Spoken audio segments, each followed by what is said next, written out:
The most difficult thing in this film was simulating the effects of these large-scale tornadoes. To me, I look around at the 100-mile-an-hour fan and the rain towers, and I just sort of go, "Ooh, this is big." It made everything as real as can be. You're more reacting than you are acting. It gets you really the adrenaline pumping. It's so exciting.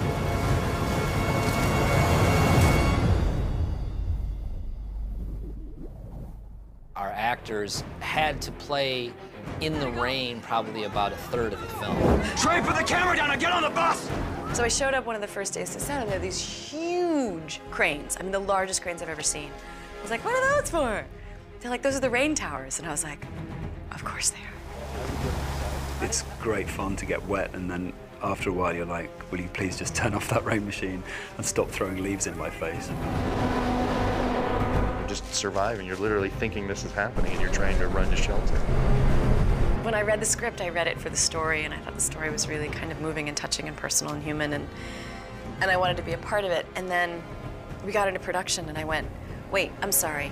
I'm wet from where to where? This was my first rain shot ever, which I've always been kind of worried about because I thought it would always be kind of miserable, but it's actually one of the most fun things ever.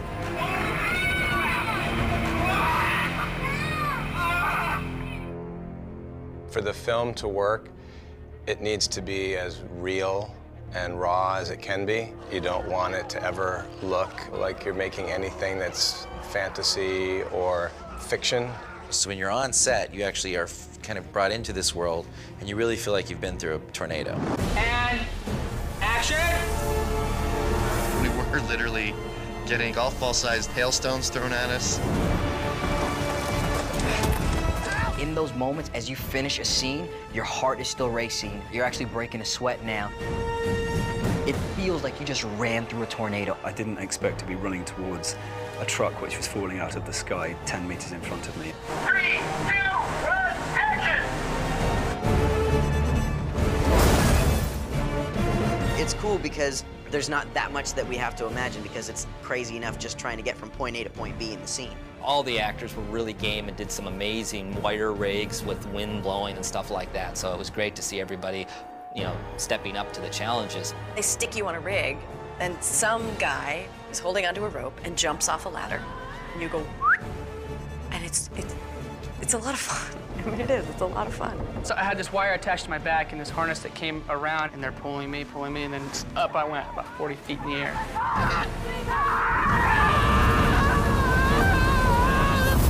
Got a little lift, then came back, then lift.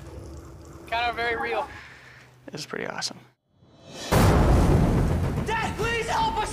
The building fell down on top of us and there's water pouring in, and I don't know how long we've gone! When we were in the pit, it was really overwhelming. I think we need to do a cue with the megaphone once the water cue is here. Sure. And then kind of say, listen. Yeah, when Everyone he says listen, then you can say the action cue. Oh boy! Listen! Nobody move! I mean, it really was a tight 8-foot pit.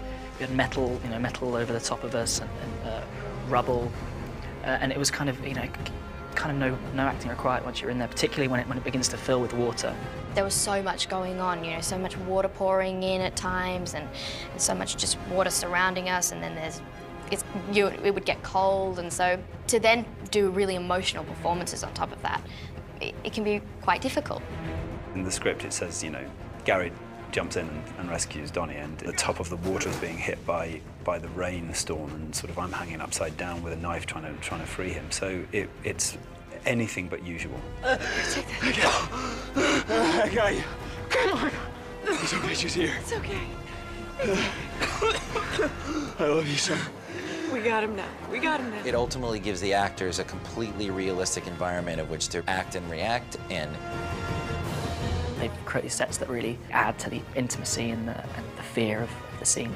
As an actor, I don't think I could necessarily even simulate that on my own within my head. I had no bearing for what it was really like to experience that power like that, to feel Mother Nature attacking.